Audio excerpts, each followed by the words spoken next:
তুমি কেমন আছো মা? তুমি সবসময় যে চিন্তা করো আমার নিয়ে, আমার খাওয়া দাওয়া নিয়ে, ওইটা নিয়ে তুমি একদম টেনশন করো না তো। এখানে খাওয়া দাওয়া নিয়ে অত কেউ ভাবে না। হাজার হাজার কিলোমিটার দূরে অচেনা এক দেশে পরিবারের স্বপ্ন পূরণের জন্য নিরন্তর সংগ্রাম করে চলেছেন অসংখ্য প্রবাসী। নিজের সুখ, স্বাচ্ছন্দ্য আর অনেক সময় নিজের স্বপ্নও ত্যাগ করেন তারা, শুধু পরিবারের মুখে হাসি ফোটানোর জন্য।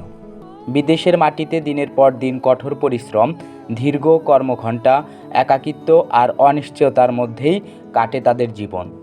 তবুও পরিবারের সঙ্গে কথা বলার সময় তারা খুবই কমই বলেন নিজেদের কষ্টের কথা, বরং হাসি মুখে বলেন, আমি ভালো আছি।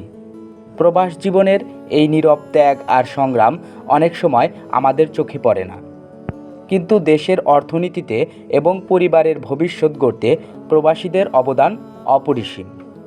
সম্প্রতি সামাজিক যোগাযোগ মাধ্যমে প্রকাশ পাওয়া একটি আবেগঘন ভিডিওতে প্রবাসীদের এই জীবনের কথাই উঠে এসেছে। ভিডিওটি দেখে অনেকেই তাদের অনুভূতি প্রকাশ করেছেন। কেউ বলছেন এ যেন তাদের নিজের জীবনের গল্প। এই প্রসঙ্গে জনপ্রিয় অভিনেতা জায়েদ খান একটি ভিডিও বার্তায় বলেন, পৃথিবীর সবচেয়ে বড় মিথ্যাবাদী প্রবাসীরা। তবে এই কথার পেছনে রয়েছে এক গভীর বাস্তবতা। তার ভাষায়, প্রবাসীরা মিথ্যা বলেন কারণ তারা নিজেদের কষ্টের কথা পরিবারকে বলতে চান না, পরিবারের যেন দুশ্চিন্তা না করে। তাই সবসময় বলেন, আমি ভালো আছি। সব মিলিয়ে প্রবাস জীবনের এই ত্যাগ, সংগ্রাম এবং ভালোবাসার এই গল্প নতুন করে আলোচনায় এনেছে এই আবেগঘন ভিডিওটি।